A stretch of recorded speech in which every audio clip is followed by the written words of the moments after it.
Yay, we're live. It's 7 o'clock. I'm here at West Tech. Lots of stuff to cover tonight. let me get my lighting right here. Get a lot of white back there. Doesn't like my black jacket and the white background. So we got lots of stuff to cover. We have a motor up on the dyno. You can see from the thumbnail. That is a crate motor with an ASA cam in it. Belongs to Finnegan, and we're going to be doing some testing with that. Right now we're going to run it NA. As you can see from the photo, it has a high ram, it has 2 carburetors. Excuse me, lots of guys get triggered by carburetors. I don't know what the deal is with that.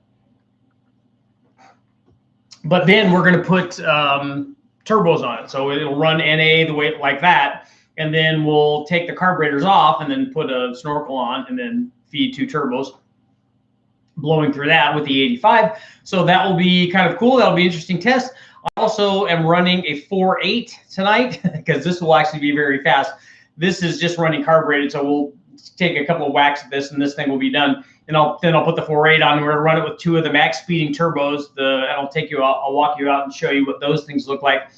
They are the same, and it's probably going to be very, very similar to the testing that I've already run with the GT3582s because they're the same size turbo. They're a little different configuration, so I'm interested to see what the spool rate is going to be. It's not a back-to-back test to compare those 2 turbos because I would only do that on the same day. And unfortunately, I don't have the kind of time that I need to get all that done tonight. But so I just want to try those turbos on the 4.8. We will run those, and we'll run those again on E85. I'm also going to run, while I'm down here, probably tomorrow, going to run the 6-liter with the not so low buck eBay STS Cadillac supercharger. So we'll put that on the 6-liter and we can kind of compare and see how that compares to how it ran on the 4.8, whether there's enough power to support that from the blower, whether it has enough flow rate, what the drop-in boost is on the bigger, more powerful motor. And so that will all be cool stuff too. Also, I just posted a video today of the Slant 6, the Super 6. It's actually only a Super 5 right now, as we saw. If you guys haven't watched, if you saw in the video, the problem with it is that it burned at a valve, and I've actually never seen one burn this bad. Somebody showed me a picture when I posted it on Facebook. Somebody showed one that they had their valve actually split, which was pretty cool.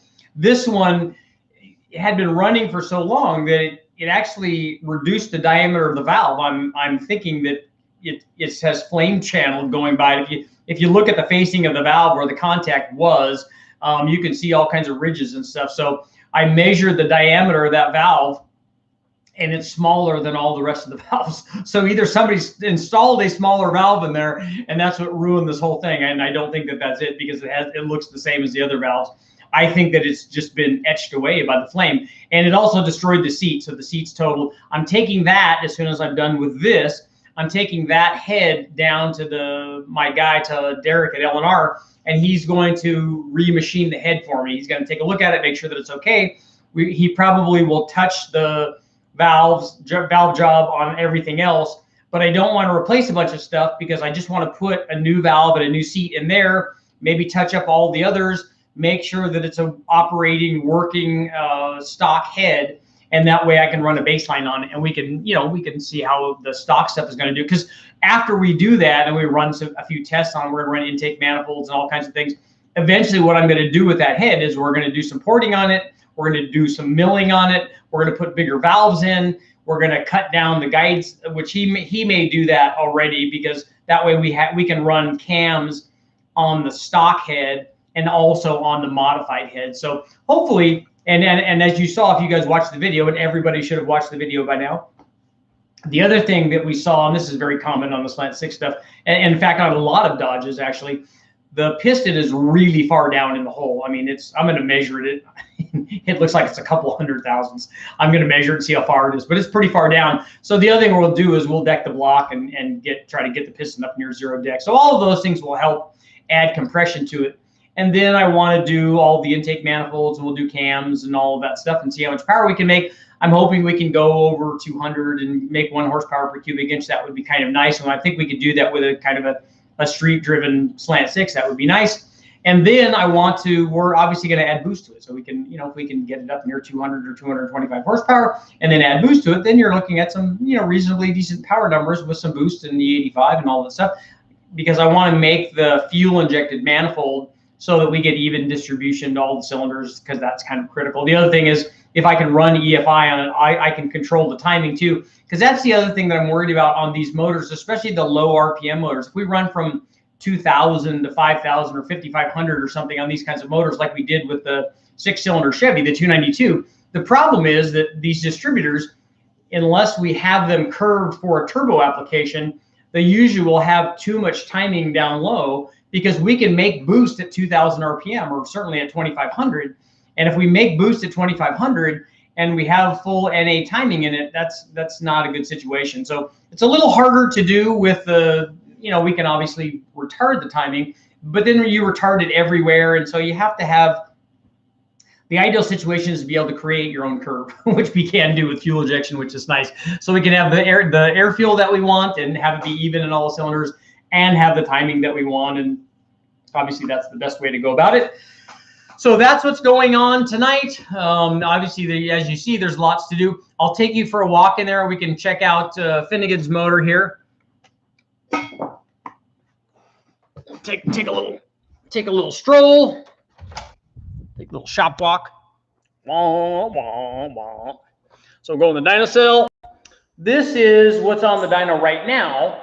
So as you can see, I think it's a 525 horse GM crate motor. So I think it's a 6.2. It's an LS3. This has an 821 head on it, so it's a rec port head. Has a high ram, has 2 Hollies on it. We're going to run it with headers and stuff, and it has an ASA cam in it. And I don't remember the specs on this GM motor, but I think it's around 525 horsepower. So it should be something like that, which is a good starting point. It's easy to add boost to. So this will be cool, and this will go very fast because they've already run this motor, and they even started it up today before they brought it out, so we know that it's a runner. I've already started it, and it works fine. Now I just have to go in and play with we have the MSD, the 6LS. We have the controller on it, so I can go in and put whatever timing curve I want in it, and we'll try that. We'll try some different. Right now I have it set at pretty conservative. It's only about 25 degrees or so, and that's where we'll start out. Just I want to make sure that the jetting is all good and everything, and then we can start adjusting that. And I'll go ahead and take a look. The other thing I'm going to run is this. I'll show. It's not actually this motor. This is for a thumbnail because this motor's all pretty and none of my other stuff is. You see, take a look at that. Two of these fancy gold-plated turbos. Whoa! So I got twins there. They're not symmetrical. Turbo Smart wastegates, we like those. So it will not be run on this motor. This is a Blueprint. I think that this is a Blueprint LS3, I'm thinking. And it will not be run with these exhaust manifolds. But they just look really good, so I wanted to use them in a photo. We were mock it up and make it look all fancy. But these are GT3582 turbos, just like the ones that the CX Racing, although they have the fancy compressor wheel, and it looks like the exhaust size is a little bit different too. So I'm wondering how the response rate is going to be. But these were the other turbos that we had already run, GT35s, GT3582s. So we know those can make power. And then what I'm really excited about, I'm excited about a lot of these things, but I want to get the Slant 6 together. I'd like to run the baseline on that. I have the Pontiac motor in the back of my truck right now, and it's raining, so it's getting wet. The other thing that I have that I want to try, oh man, I lost my mic there. So if you're hearing mic noises, it's just me adjusting it. Boom, click. That was probably really loud for you guys. And I also got a new battery for my laptop, so we could walk around and cruise at my leisure and not have to worry about going away from my umbilical cord. The other thing that, like I said, is I'm excited about running that 6-liter with the STS Cadillac blower on it. That will be cool. I'm going to try to have that done tomorrow, I'm hoping. So fingers crossed. I wanted to go to the wrecking yard today and look for a 4.2-liter, but it rained all day, and I had to get this thing up and get the other video posted. So there's always something to do. There's always a lot of stuff to do. So I'm going to run this one tonight really fast, and then run the 4.8, and then run 6.0 tomorrow. Hopefully I can also, before I leave, I want to put the 347 up and run that. Right now it's just a 2-barrel motor, and I think we have headers for it, so I can do a header test. I don't think we have a 2-barrel nitrous setup. Otherwise, I would maybe hit it right off the bat with nitrous and see how it likes that. But we'll get the baseline stuff out of the way, and then that way I know that the motor's sound, because that's what happened last night. I was going to run the slant 6, but that motor was not sound. But hopefully that will be fixed, so I can get baselines on both of those, run them, find out what's going on, and then get all the parts together so that when I get it up on the dyno the next time, I can swap a cam. That's the other thing I think I'm going to have Derek do is he's going to cut the guides down so that we can run camshafts, and then also change the springs. And we'll probably go with something like a 340 spring, which is common what everybody does on these slant 6s, or we'll do the equivalent of something from Comp or Pack or something like that. So we'll put a mild spring on it, because the factory springs are on that motor. You could almost just squish by hand. They're really squishy, not very performance oriented. So let's see what you guys have to say. What's going on with you guys?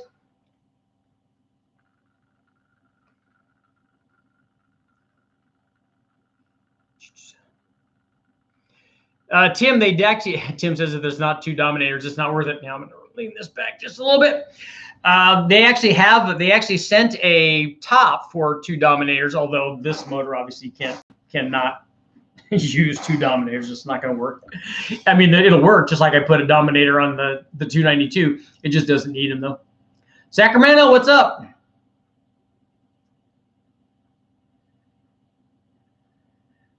So my 5.3 doesn't make the chat. What's up with that? What are you talking about?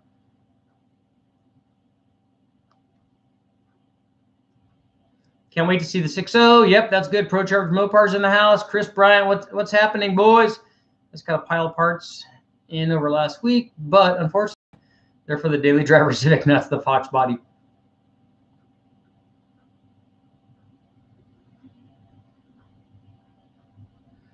Paul, being that the engine like a slant 6 has port limitations, do you feel that it could benefit more from forced induction? I don't think it's going to benefit more. I actually think it's going to benefit less, because the lower the power output is NA, which, poor head flow does that. It's actually going to gain less power from boost. It just needs it more to get it up to a reasonable power level. My other question, we talked about this a little bit on one of the other live chats, is the slant 6, and I'm going to test this, so we'll probably find out. The slant 6 has, depending on how you look at it, either really good intake to exhaust flow relationship, meaning it has a lot of exhaust flow relative to the intake, or it just has poor intake flow. So either way, because the exhaust flow is getting up near the intake flow, does that mean it would benefit from a single pattern cam, or of all things, a reverse pattern cam? I'm going to test that, and we're going to find out.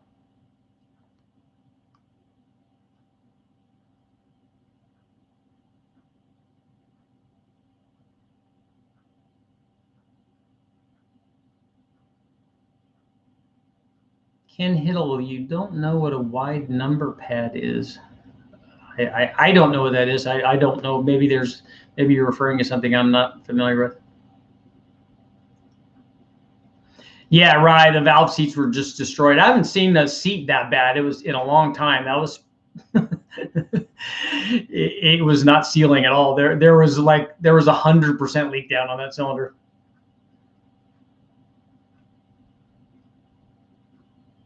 John's in the house.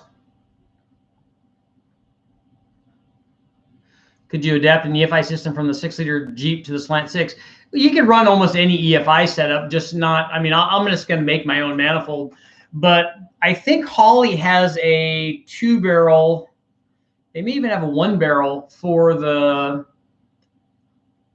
300 Ford. So I'm wondering if that would work on there. I don't know if the bolt pattern is the same. This has a 2-barrel manifold on it, but they also make a 1-barrel manifold. The other thing I'm going to take a look at it and see is if I don't have a 1-barrel manifold, or I have a manifold, but I don't have a 1-barrel carburetor for the slant 6. I don't have a factory one. And finding one in the wrecking yard is sometimes dicey. If I can't find one, I'm going to see if the 1-barrel from the 292 Chevy will bolt on there with possibly some mild modifications.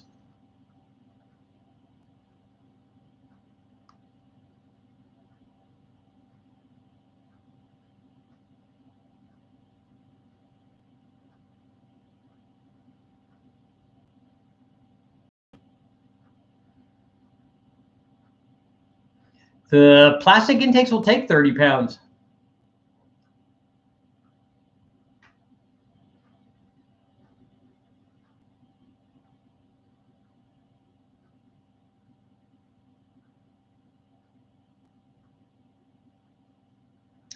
Eric, what's up? Thank you very much. Please do some fuel testing. Real world turbo 5.3 street water temps, optimized tune for 91, E30, E50, E60, and E85. I think once you get past E50, it's going to be the same, but 91 versus E85 is definitely going to be different.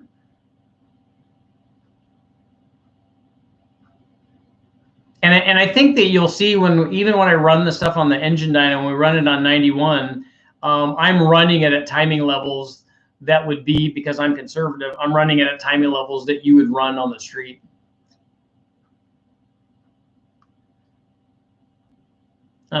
Justin, how high of compression have you boosted? I think my stuff that I've ever done is around 11 to 1, but I know Mahovitz has done a lot higher than that. He's done, I think, 13 or 14, but he's doing it on M1 though. What's your favorite stock head for a 6.0? If you want to make the most power, that's a rec port head, a factory rec port head. If you wanted to have better power from 6,000 and lower, then put like a 799 or a 243 on there.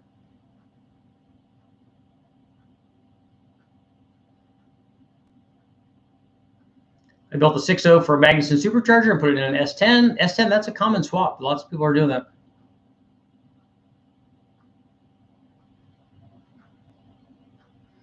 Scuba Sam, I don't, the only budget injectors I've used are the snake eaters that we have on here. And way back in the day, I had somebody decap some, and those worked okay. We decapped 8 of them and had 4 good ones that we used on a Honda application. Nice, Alan, good score, man. 4L80, LY6. That's a big banger there. Wisconsin, yeah, it's not snowing. It's raining out here actually in Southern California.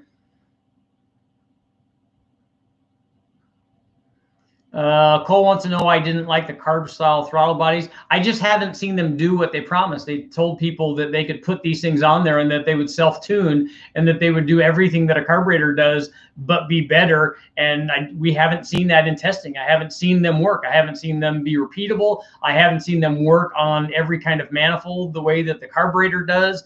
I just haven't seen them be what they're supposed to be.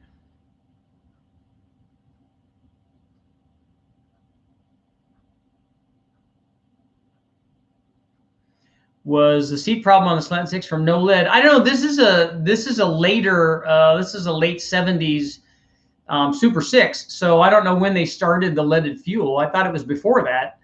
So I thought this would have hardened seats in it, but I don't know. This one looks like it was burned. So I don't know if the seat started eroding first and then it started burning the valve, or if it's got something wrong with the carburetor and it's got no fuel going to that cylinder or not enough.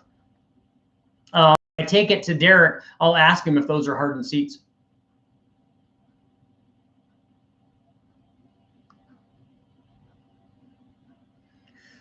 Ken, why are you asking about the number pad on the block? What is your concern with that? Kyle, on your razor blade rebuilds, do you ever sand the heads? I don't. We just use a razor blade and scrape them.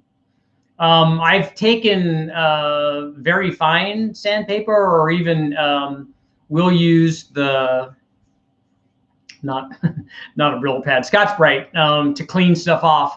And sometimes I'll hit something if it's a really high spot with a little bit of sandpaper, but not on the whole thing.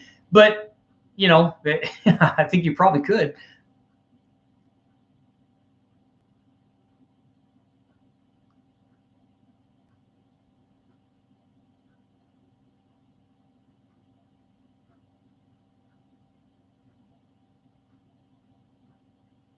A 6.2 F-250 mechanic service truck, but with a Whipple. A Whipple would help everything. CA434, yeah, I was going to go to the wrecking yard today and try to get one, but it's raining, and I had lots of things that had to get done. But I do like to go to the wrecking yard.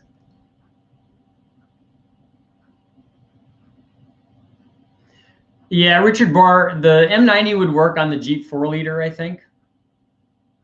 That's not a real high horsepower motor. And if you run into issues, I don't know if you're running that fuel injected or what. If you're running it carbureted, you're going to draw fuel through it. It's going to help cooling. If you're using it with fuel injection, then you could run water meth through it. No shopping today on the wrecking yard, unfortunately. Let's see. Let me move down here. Let me get caught back up.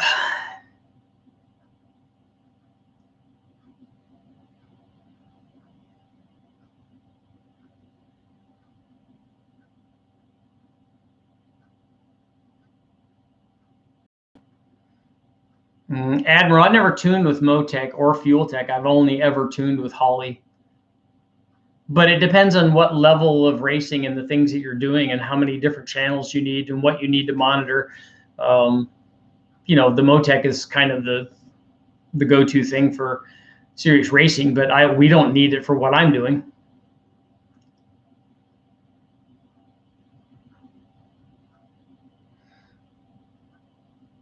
HYPM, yeah, the crank sensor is an important thing. Gabriel, we did some 8,000 RPM stuff. The short stroke deal was an 8,000 RPM motor. Julius is in the house.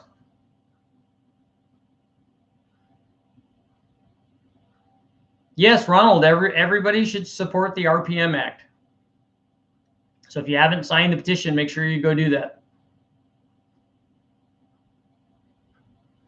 What's your choice for a blow-through carb? We normally run a CSU just because we have one, because it's easy. I think we have some quick fuel ones, but I don't remember. We have tried those once.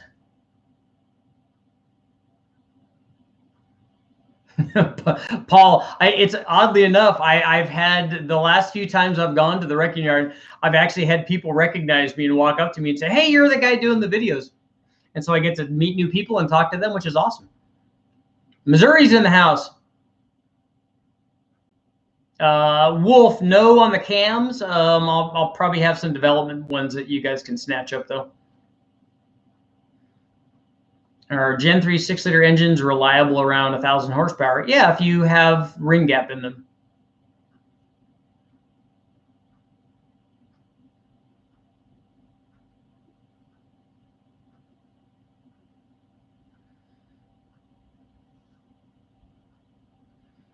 We are going to be running a Terminator X, and for me, it'll be the first time on this motor, so it'll be interesting once we get it fuel injected. I don't think it's going to be much different than an HP, but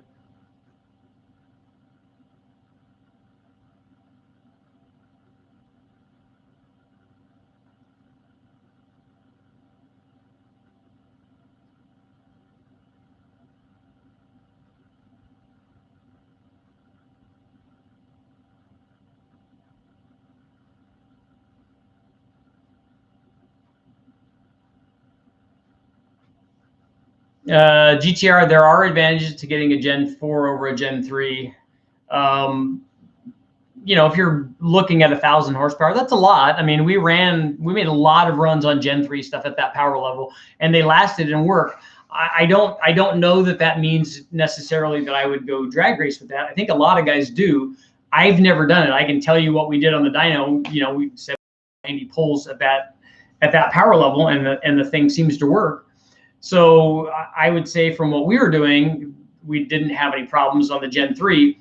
The Gen 3 broke before the Gen 4 did, mostly because the rod is a lot stronger. If you have a chance to get a Gen 4, and even if you spend a little bit more, I would do that.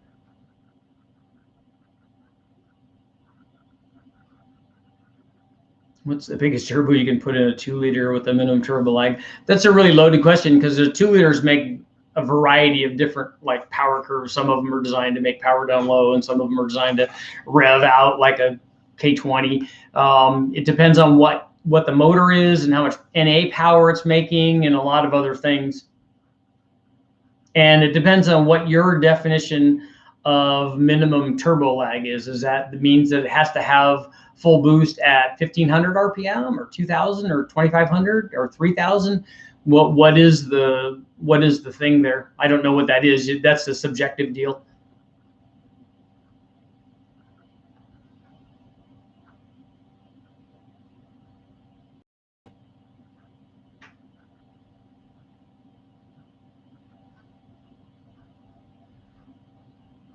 Admiral, you're going to have to look at the specs on the HP and the Dominator. The Dominator has more channels, so I don't know what that absolute limit is. I don't ever use that. So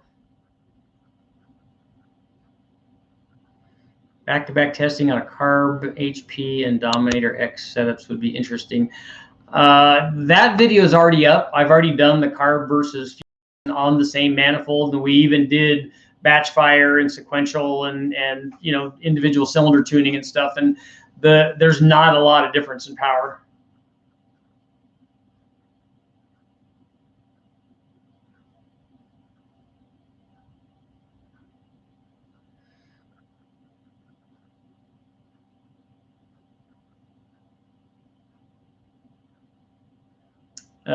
Yeah, JR Racer, the slant 6 rods and Silverlight pistons for a 2.2 Dodge 4-cylinder should cure your deck height issue.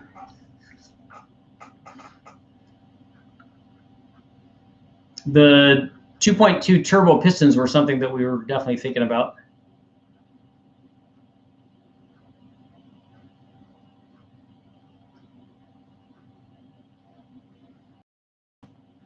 Yeah, Ryan, that's one thing that they do. They, on the stuff that's less, they're definitely going to limit you so that you have to step up to the HP to get more things.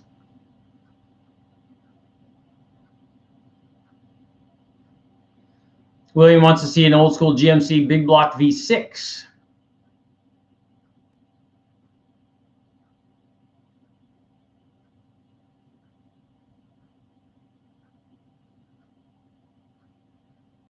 Any of the modern EFI setups will be a big step up from the factory tune port computer and stuff. Those were notoriously slow. The throttle body ones were even worse. But any standalone is going to be a lot better than that.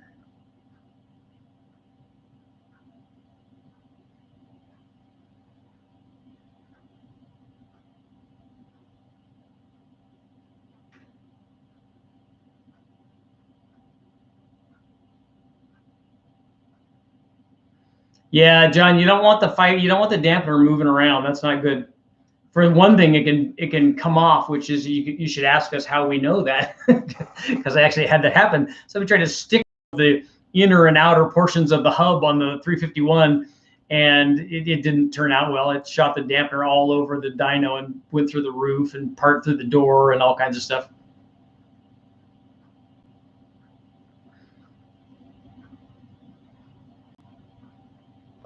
Is that Jet 2000 experience with the air-cooled Porsche engine? Actually, I had a 911T 72 for a while, but it immediately developed a rod knock, so I sold it. I remember watching the guys at Osco build some of those. Randy over there was really good with them, but I've never built one. I've done some VW stuff. It's similar.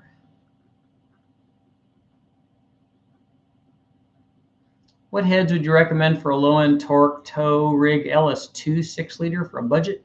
You're going to use an LS2 for towing? Definitely change the camshaft then. But the heads would be the heads that are probably like a 799 or a 706.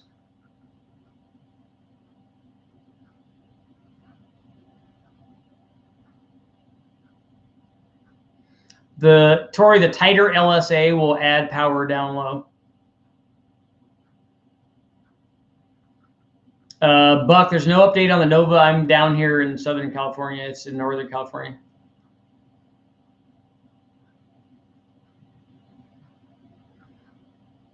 Rich, is there any LS combo you haven't built or tested? Yeah, there's lots of them that I haven't built. I haven't done a lot of LS7 stuff. I've done some big motors, 495s, 465s. Those were kind of cool. I would like to run some high RPM stuff. It just gets expensive and time consuming. And the other thing I want to do, and I don't know if I'll do it on the LS or not, probably will. I want to do a compound, a supercharged turbo deal, and I've been waiting to do that on the 3800 because I thought it'd be very easy, but it turns out that that's not the case. We need a 4.6 Big Bang with like, what's 25% ring gap? Oh, as in remove 25% of the ring and turn it in.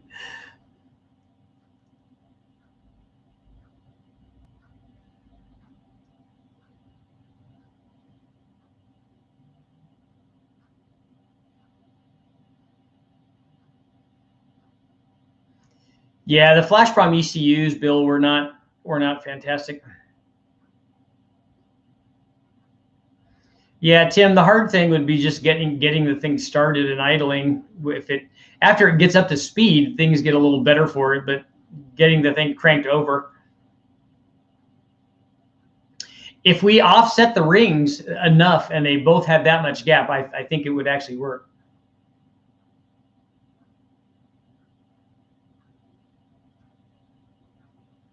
The LS2 cam is not a great cam for towing. You need to put something smaller than that in there. Any of the aftermarket cams are going to be better, like a tow cam or a truck cam, or even a factory 6-liter or even a factory LY6 cam would be a good tow cam.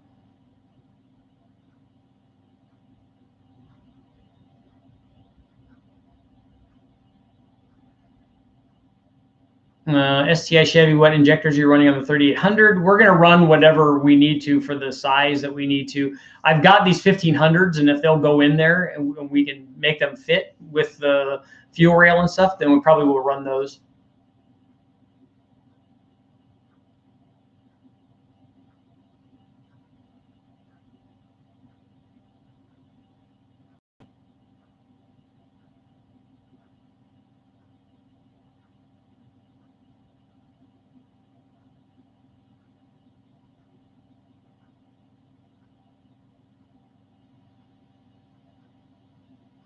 All cams are turbo tow cams.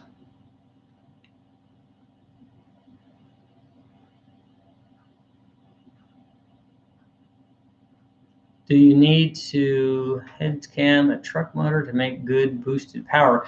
It depends on what you need by good. You can take a stock motor, a stock LS motor, a stock 6-liter, 4853, whatever it is, put a cam and springs in it, and then add boost to it, and you can get to 1,000 horsepower with the stock stuff other than a cam. You should put a cam in it. You can get to fairly decent power numbers with a stock cam, but it just takes a lot of boost to do that.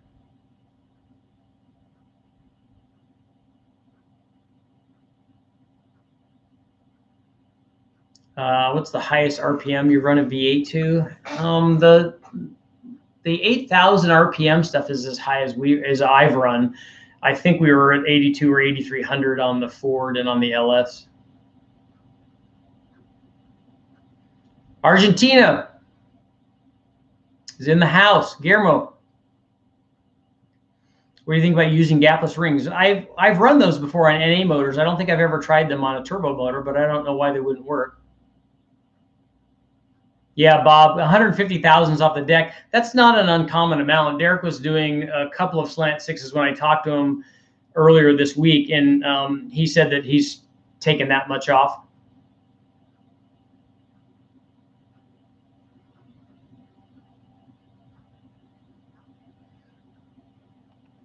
Have you ever tested a 2-liter Mitsubishi? I've only seen them run on the chassis dyno. I've never run one on the engine dyno.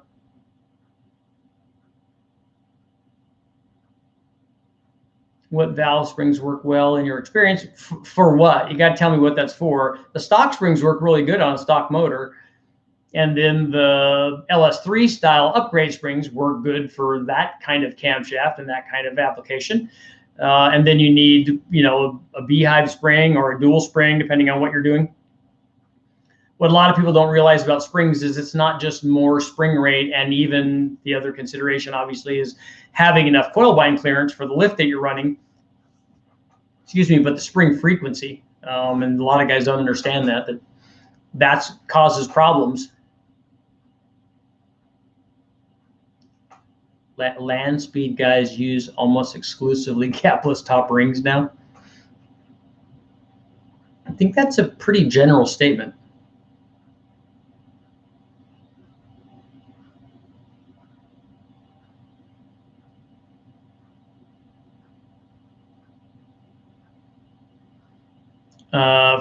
The 4,500 number for piston speed is nowhere near what guys are running now.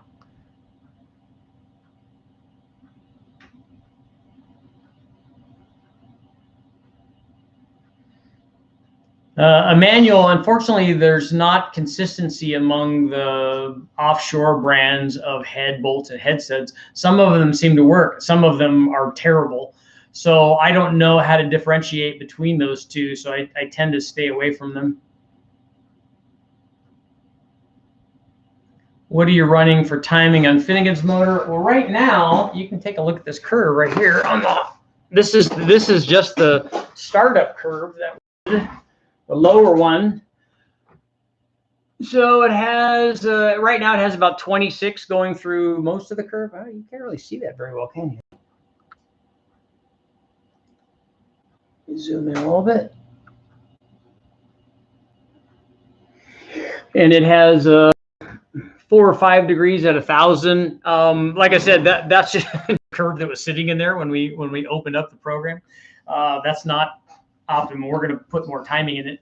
I'm going to put more timing in it in startup too, so it'll have more than that, but it'll probably have 10 or 12 like initial timing, and then it'll probably end up with 32 or 33 degrees total, and it will have less at 2,000 and 3,000 and 3,500 than it will at the torque peak, which on this motor is probably going to be. I'm thinking the torque peak's going to be at like 5,000 probably.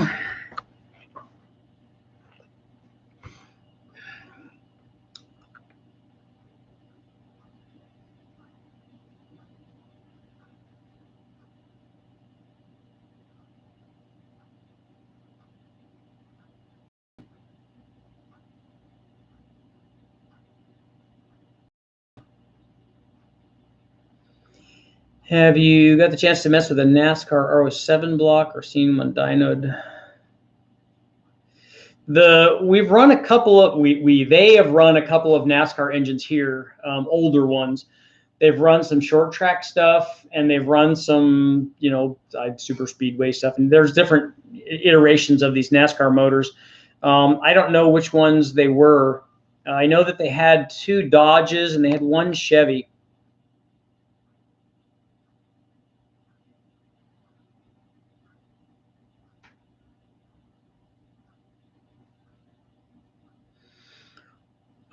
NT87 USMC. I don't look at the piston speed when I'm looking at bottom end stuff. We've run lots of wrecking yard motors to 7,500, and I'll do that on a 6-liter. I'll do it on a 5.3, which is going to have the same piston speed because it's got the same stroke. We do it on a 4.8. It's not that's not the consideration for these motors. That's not a limiting factor. The limiting factor for RPM is, at least in these ranges, is always the valve train.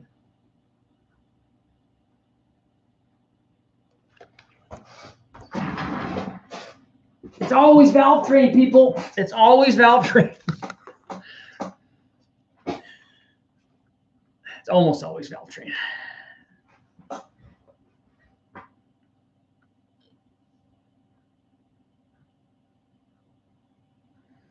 I don't know what the GR guys had in those Ultima cars. I saw those. They were pretty cool.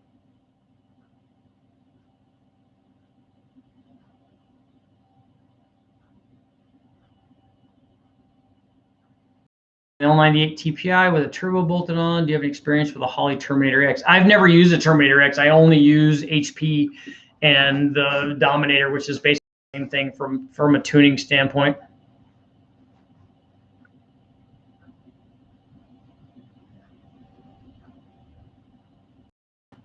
The big cam won't stall at a low, well, it could stall at low RPM depending on how you have your tune set up. It's not going to make any power and it's not going to be very responsive, and it's not going to idle very well. So it's going to have all kinds of bad situations.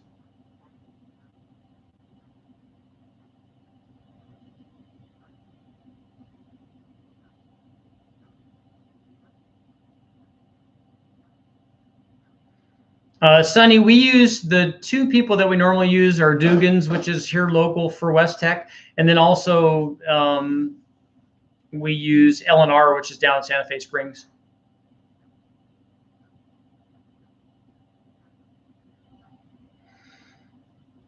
Yeah, Tim brought up a good point that the piston speed, the number that you're calculating when you're doing it is actually a mean piston speed, so it's just an average piston speed. But that doesn't take into account the acceleration rates at the bottom and top dead center, because it has to accelerate up to a certain speed and then decelerate. And so you're not looking at the really peak speed and the snatch load associated with that stuff. So it's not a mean speed, is just giving you kind of a number.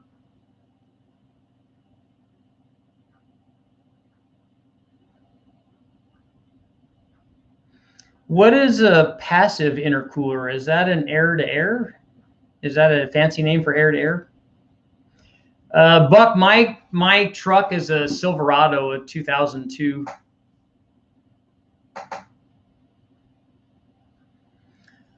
The new LT1s make really good power, a lot more than an LS does. I'll have to look up I've only seen Jeff Smith ran an LT1 when he was here, and ran the L83. It made a lot more than any stock 5.3 liter LS made.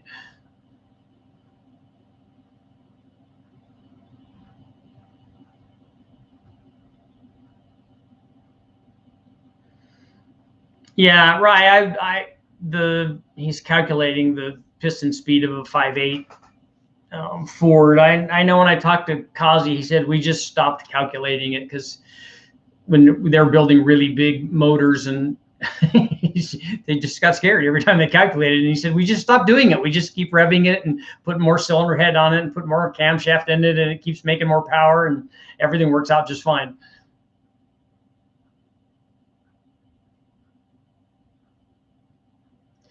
Yeah, French onion. I'm not a fan of big cams like that and things that you drive around.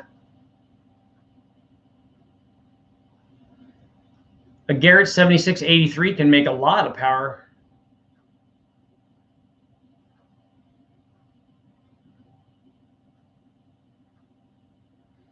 Boosted lifestyle. Why are you asking me a turbo question? You got 8 turbos on your car. You got more turbos on your car than than I've tested. What's a better upgrade for a cheap LS guy? Right around 1,050 wheel horsepower. So what boosted? What turbo do you have on there? If you want, is the 1,050 wheel horsepower? Is that the limit of the turbo? Because if it's not, then turn it up and put better gas in it and put more intercooling on it and turn the boost up. Is that like an S475 or an S480 or a 7875 or something like that?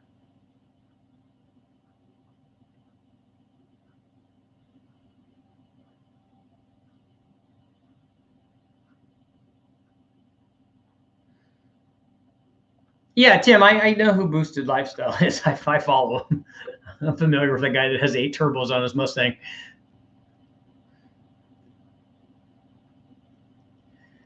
An 88-102, it should make more than 1,000 at the tire.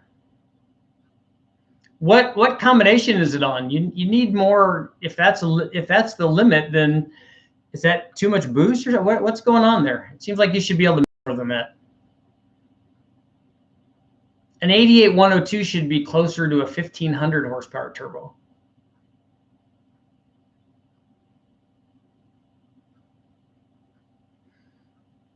Yes, right. Mountain motor, piston speed. That's when people start calculating that stuff. That's what's really scary.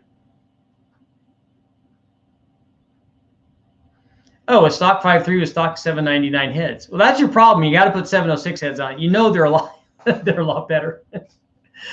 Oh, trigger everybody. How much camshaft do you have in it? If you port those heads, you'll pick up power definitely, and especially with that turbo. And I would use really good intercooling, and just start turning the boost up. Supras are better than Mustangs.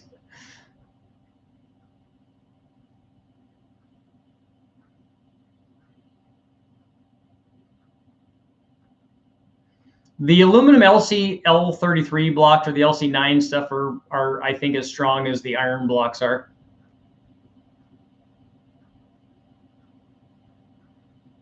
Yeah, see, you're getting 8,000 feet per second. That's a lot. A VTR stage 3, so that should be enough. And do you have a high ram on it?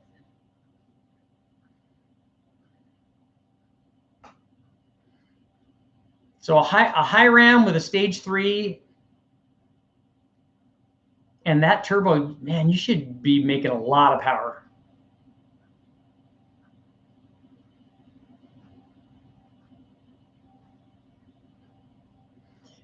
Lane, if you're a college student and you want to do something with engines, you should go to the wrecking yard and get one.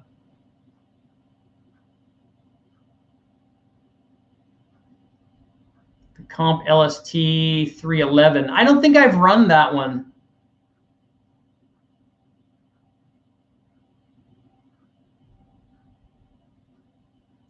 Fraud, don't worry about that. It won't cause the rings to fail.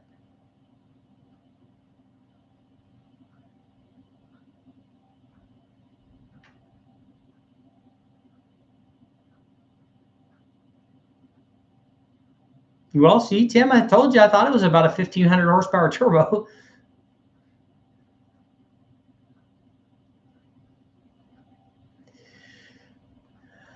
£29.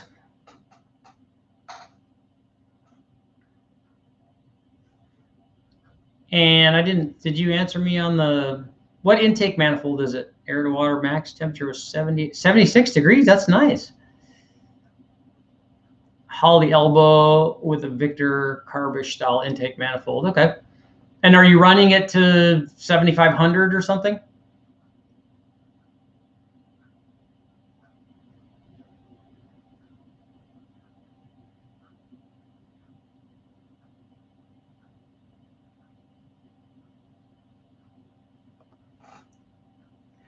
Let's see, you have a 6-liter with a low ram and 78 millimeter turbo, and it seems sluggish down low. Yeah, I would definitely suggest a different intake. Those short runner intakes are not good for low speed power. If you want, I don't know what RPM range you're running it, but if you're not running it to 8,000, you should get a different intake manifold. 7,800 max. Okay, you're doing all of that. Seems right. Have you measured back pressure?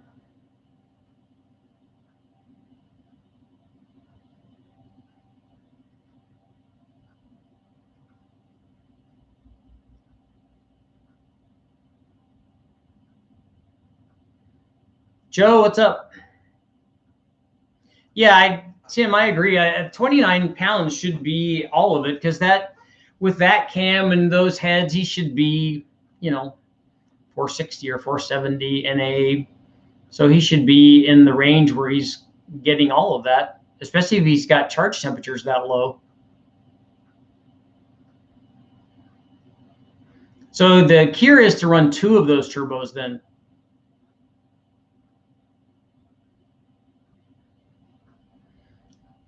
Corey, you just acquired an LS3, a 2001. Didn't make in 2001. They didn't make an LS3 with 706 heads. Obviously, it wouldn't have come with that. Let's see. Turbo Chris hooked me up, going for a big bang 4.8, but building bottom end up.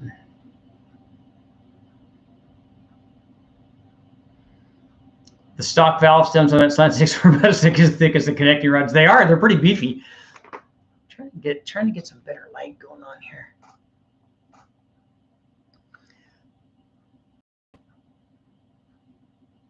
Yeah, twin 88s. That's what you need. The 2 S475s that we ran are more than enough. I mean, that's like almost 2,000 horsepower worth of turbos, and those would work good. Or I think even. Nah, 2 of the GT45s is not going to get you any more than what you have. You got to have something bigger than that. 2 S366s would probably do that.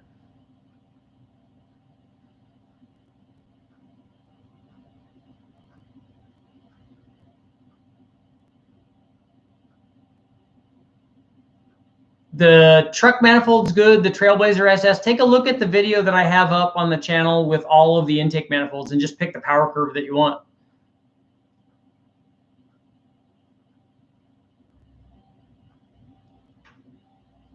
Yeah, I don't think it was going to break the valve.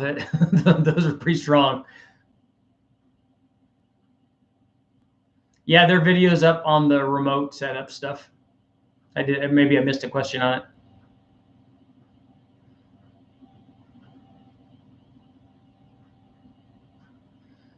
Phil, we've run the FL Pro stuff a lot. We ran it on the first couple of Big Bang motors. We also ran the factory LS9 stuff. The head gasket isn't the problem. When a guy blows a head gasket, more often than not, they've broken something else or the tune's way off. Yeah, 12 feet of intake tubing and 12 feet of exhaust tubing. That's what you want. You wanted it to be remote, so I made it remote.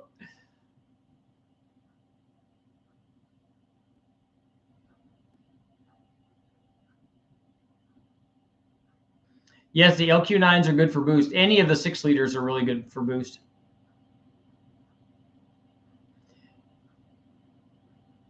Yeah, and boosted lifestyle. Give me a call. We can talk more about that if you want. We can talk directly and figure out if you want that thing to go faster, make more power.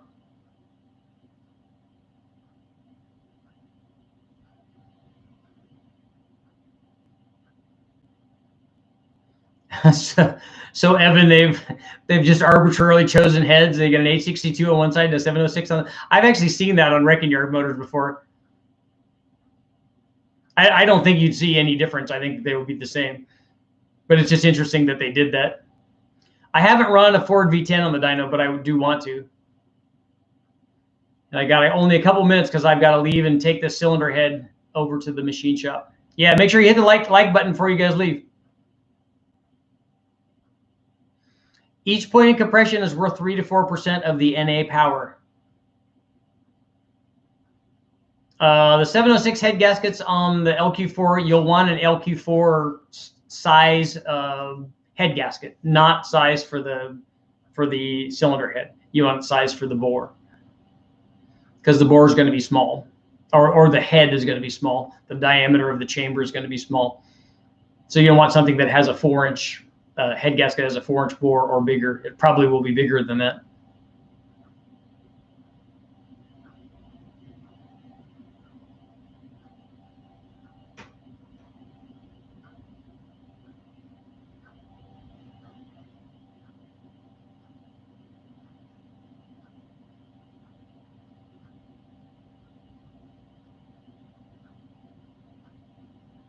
A Viper motor would be cool on the dyno. I do like those.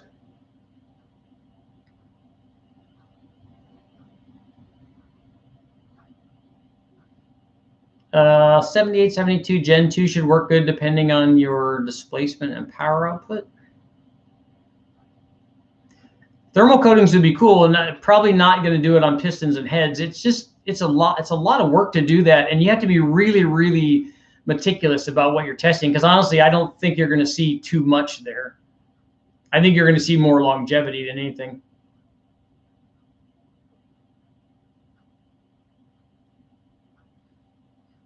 Center weight cranks would be an interesting conversation, but I have to save that for later.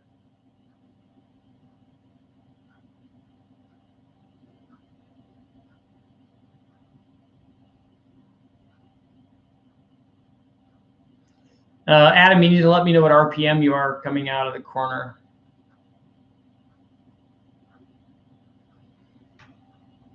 I've never thought of offering formal training.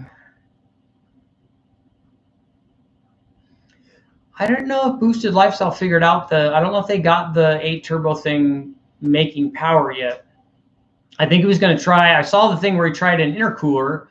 I think that they had trouble getting them all to make equal boost or something.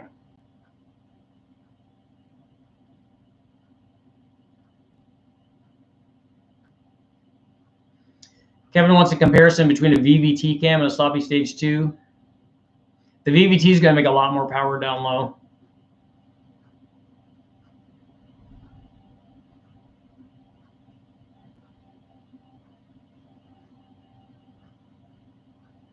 Still waiting on information for the 340. Please let me know if you find anything.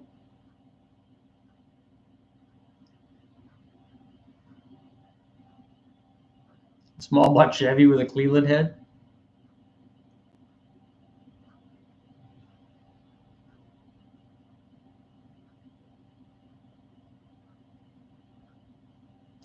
A TU1 cam? I've never heard of it. I've never tried it. You have to just tell me what the specs are. Just tell me what the duration at 50 is, and I can give you an idea.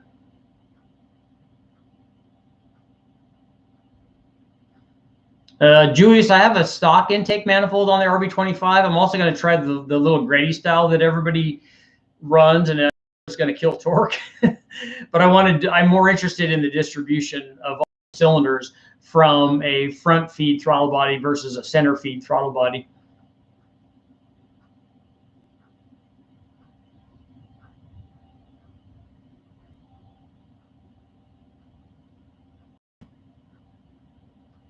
Jay, that cam will work. I don't think it needs that much lift. They have fairly aggressive ramp rates on the Texas Speed cams, and a lot of them have stability issues.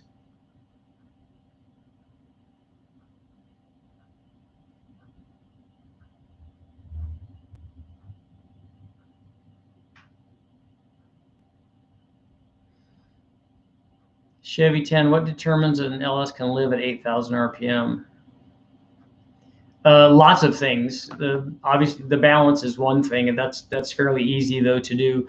But it's usually the ramp rate of the camshaft and the frequency of the spring. So if you get the cam and the spring matched, so that you have the right harmonics and stuff, and it's not doing valve lofting or valve bouncing or has other kinds of instabilities, and it wants to run up there, then the rest of the stuff can normally do that. The short block stuff, getting that to run at 8,000 RPM is not a problem. Getting the valve train working at 8,000 RPM is more of an issue. 2,500 to 3,000 RPM coming out of the turn. That's pretty low. I don't have a comparison between the Precision 7675 and a VS 78. I did the 7675 versus a Borg Warner, I think.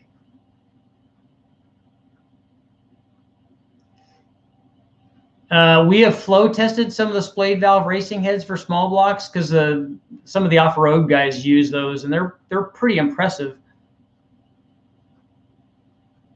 Yeah, and the Pro Stock truck things were really, really cool. Lingenfelter did a bunch of that back in the day. Those things ran a lot of RPM, and they made a lot of power.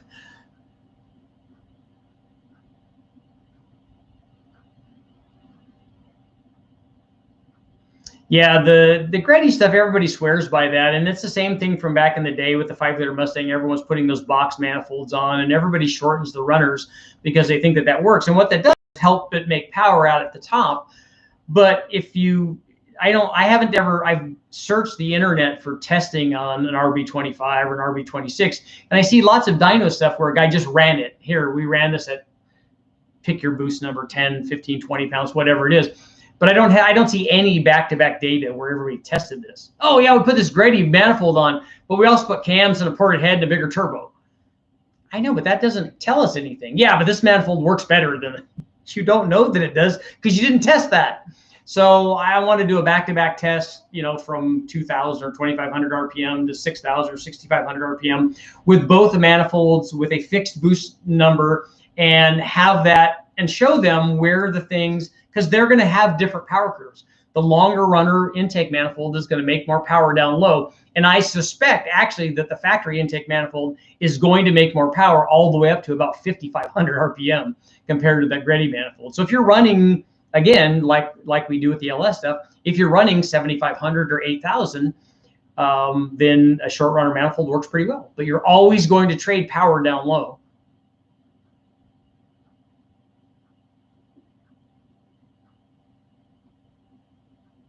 I'm a 225, 113, 581.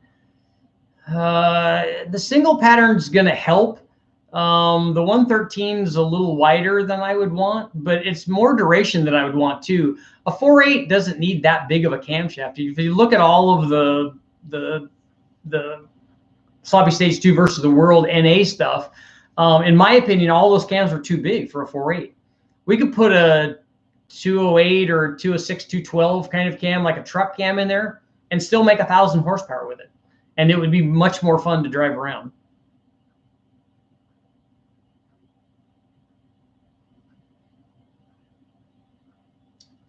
Interceptor 166, what's your best HP techno music songs? I like lots of techno music. Like I really like, that's one of the reasons I like the Blade 2, the second Blade movie, is because when they were in Russia and they were listening to all that like house music and stuff when they were in the clubs, that was very cool. And I also like Indian house music, like Indian techno. I think it's really cool.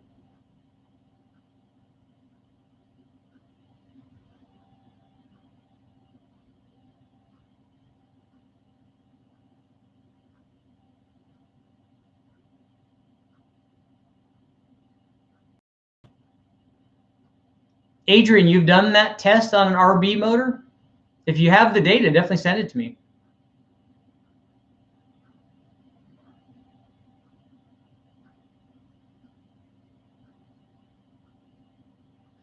Plenum volume, I haven't seen make a big change in power other than way down low.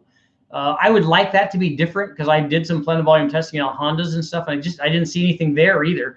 I didn't see anything when we did the big Shark, the big keglet on intake.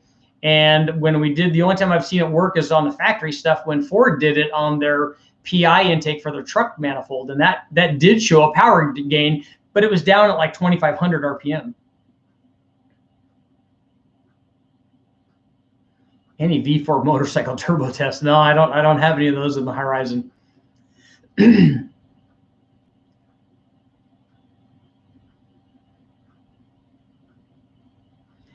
You need a time machine to find B-series engines. I just found 3 B-series crankshafts that I had laying around, and also found a ported B-series head. I've got a few B-series things from when I was running the Bonneville stuff, and I'm probably going to get rid of all of that stuff.